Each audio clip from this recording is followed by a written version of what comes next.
Matapos ang 25 taon, magsasara na po ang ABS-CBN Baguio. 42 empleyado ang mawawalan ng trabaho. Ang kwento, hatid ni Michelle Soriano. Bagong morning mga kapamilya! Good morning! Bangon!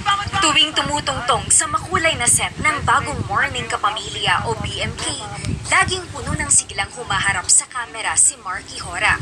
Pero sa araw na ito, mahirap para sa kanya ang humugot ng lakas dahil kung dating siya ang bumubungad sa umaga ng mga taga-Hilagang Luzon. Mga kapamilya, ayoko maging emosyonal. First time ko ulit sa studio for 5. Kailangan na niya ngayong magpaalam sa kanila. Hanggang ngayong araw na lang kasi ere ang BMK matapos kitilin ng Kongreso ang prangkisa ng ABS-CBN. Dami kasi yung mga nabuo na samahan. And lahat ng emotions, kahit yung mga galit, parang lahat ngayon is namimiss ko. Yung mga malulungkot na... Wait. Yung mga malulungkot na moments. Yung mga malulungkot na moments, yung mga masayang moments, lahat yun naalala ko. Tapos, dito ko mas nakilala yung sarili ko. Dito ko mas nailabas talaga yung full potential ko. And dito ko masabi na dreams really do come true. Charisma na radio, DJ Mike Charisma. Mamamaalam na rin ang 103.1 MOR kung saan 5 taong naging bahagi si DJ Mike Charisma. Masantos, Labi, Edsa kayo. Magandang gabi sa ating lahat. Good evening, everyone!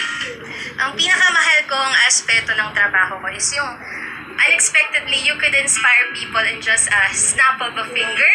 Parang sa isang salita mo lang sa radyo, isang on-air mo lang, thousands of people yung pwede mong ma-inspire na hindi mo alam kung pwedeng meron palang depressed na nakikinig o meron palang namatayan, meron palang disappointed.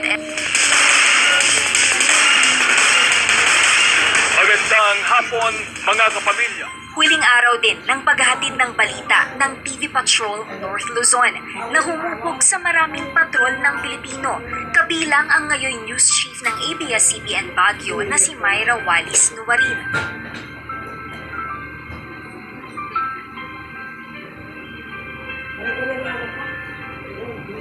August 28, 2019, tinanggap niya ang parangal para sa higit isang dekadang serbisyo sa kumpanya. Di lubos akalain na sa parehong araw ngayong taon ang huling pagkampanya sa tungkulin. Ang pagpapasara sa mga regional station ng ABS-CBN ay hindi lamang nakakaapekto sa mga empleyado nito sa kanilang mga pamilya dahil nga mawawala ng hanap buhay. Madalas kaming mga nakakausap tayo kung punta talaga dito sa station natin. Wala na silang ibang maisip na mahihinga ng tulong kundi tayo. Pagsuong sa baha, pagtawid sa ilog, pagakyat sa bundok, paglalakad sa guho. Nito kataas yung landslide na dapat tawirin ng mga residente.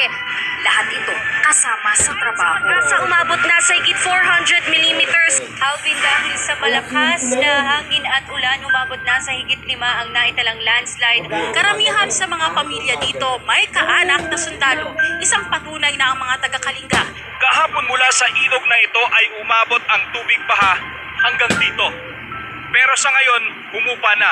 Ayon sa mga kawani ng City Engineering Office, Walang reklamo dahil nasa isip na mas mahirap ang pinagdadaanan ng mga kapwa Pilipino na kailangang marating at mabigyan ng boses. So kailangan natin ng bangka para may labas natin yung mga pamilya sa loob. Pero sa pagkakataong ito, ang mga mamamahayag naman ang hindi pinakinggan at tinanggalan ng boses.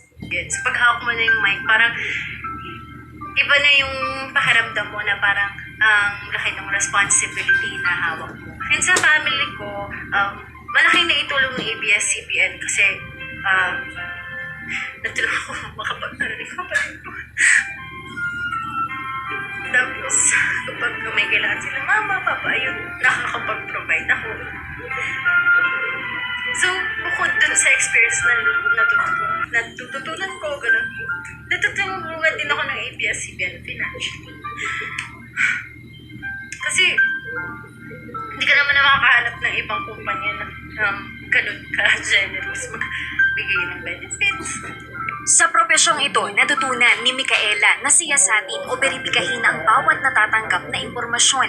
Pero ang balitang natanggap noong July 16 na isasara na ang 12 regional stations ng ABS-CBN, araw-araw niyang hinihiling na sana hindi totoo. Para akong nananaginip na hindi siya totoo. Siguro in denial. In denial stage pa ko ayoko mag-post, ayoko mag-comment, gano'n. Kasi ayoko tanggapin na bukas wala na trabaho, bukas di ko na mahihitim. Sama ko. Mikropono, kamera, computer.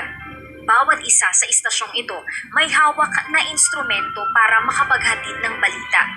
Pero walang nakakaalam ngayon kung paano ipararating ang isang paalam.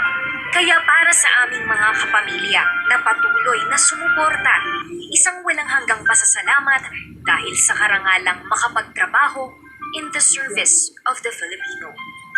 Michelle Soriano, ABS-CBN News.